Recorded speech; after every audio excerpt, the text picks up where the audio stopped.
Masih bisakah kita kayak 3 temennya Daniel? Masih bisakah kita kayak Nabi Habakuk? Masih bisakah kita kayak Hana? Walaupun yang terjadi gak enak, tapi kita masih bisa cinta sama Tuhan. Susah kan ngomong aminnya? Karena kita gak terbiasa mungkin. Kita melayani Tuhan, cuan buat gue berapa ya? Kita datang ke kebaktian yang kita cari cuman untung. Kalau rugi kita marahin Tuhan, kita kepahitan sama Tuhan, dan seterusnya. Ingat loh saudara, Tuhan Yesus tidak pernah menjanjikan keuntungan jasmani.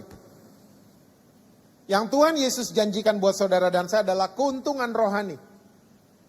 Kalau rohani untung, jasmani akan mengikuti. Jangan dibolak-balik. Karena Yesus sudah katakan dengan jelas, carilah dahulu kerajaan Allah dan kebenarannya, rohani untung, maka semua akan ditambahkan buat saudara dan saya. Jasmani will follow. Jangan jadikan gereja kayak Gunung Kawi lagi saudara. Ya, bedanya cuman kita lambangnya salib, lagunya lagu gereja. Ya, tapi Gunung Kawi pohon lambangnya. Bedanya itu doang. Tapi motif orang-orangnya sama semua. Pengen mengeruk keuntungan jasmani. Please don't do that anymore. Lalu mental pedagang yang kedua. Pedagang selalu mau saingan sama toko sebelah. Di dalam sistem perdagangan, sekali lagi it's very okay. Ya, delivery toko sebelah kayaknya lebih keren tuh. Wah, kita ikutin deh. Ya, atau enggak kita lebih canggih deh dari sebelah. Oke? Di dalam dunia perdagangan nggak apa-apa, tapi kalau gini-ginian dibawa masuk ke rumah Tuhan, ini yang ngawur. Ngaco nih udah. Dan ini udah terjadi di mana-mana turun-temurun. Orang Kristen kalau udah punya established ministry, ya, kalau udah dapat gedung gereja, dapat tempat, kita mulai lirik gereja sebelah. Dan kita mulai merasa, wah khotbah kita lebih benar dari sebelah. Lagu kita, tim musik kita lebih keren dari sebelah. Kita mulai begitu. Kita mulai ngerasa lebih benar dari yang lain. Kita ngerasa lebih paling bagus dibanding yang lain. Tolong ingat saudara. Saudara yang hadir dan saudara yang di rumah. Tolong ingat baik-baik. Kalau iblis gak bisa bikin kita jadi jahat. Iblis akan membuat saudara dan saya ngerasa paling benar. Sama juga itu jahat jatuhnya. Iblis. Dan itu terpengaruh ke individu-individu yang datang di kebaktian.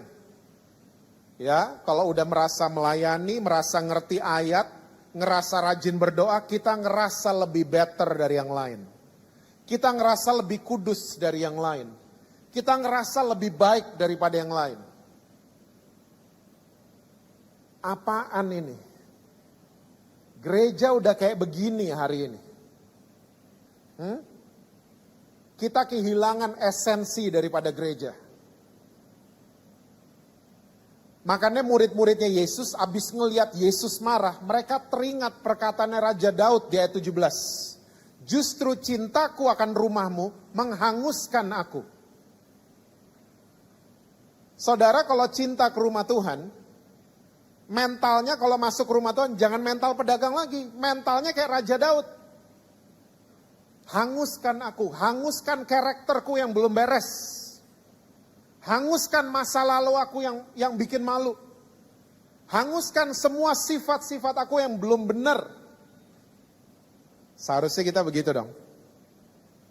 Kita datang ke gereja mau dibentuk, mau diproses, mau dibuat jadi person yang lebih better than yesterday.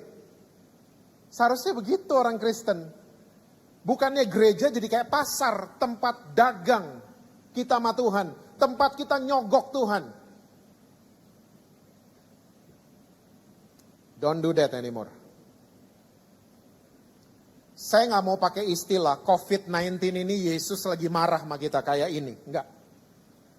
Saya lebih senang pakai istilah Yesus lagi ngajarin saudara dan saya lewat COVID-19 ini. Lagi diajarin kita semua sama Tuhan Yesus. Ya, tapi bisnis saya slowing down. Income saya turun, Pastor. Sabar dulu, sabar.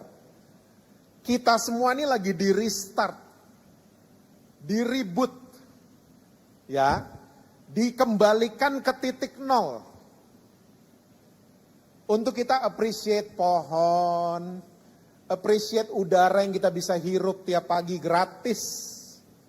Ya, 7 bulan ini semua manusia di muka bumi ini diajarin seperti itu. Untuk kita appreciate little things. Untuk kita ngandalin Tuhan.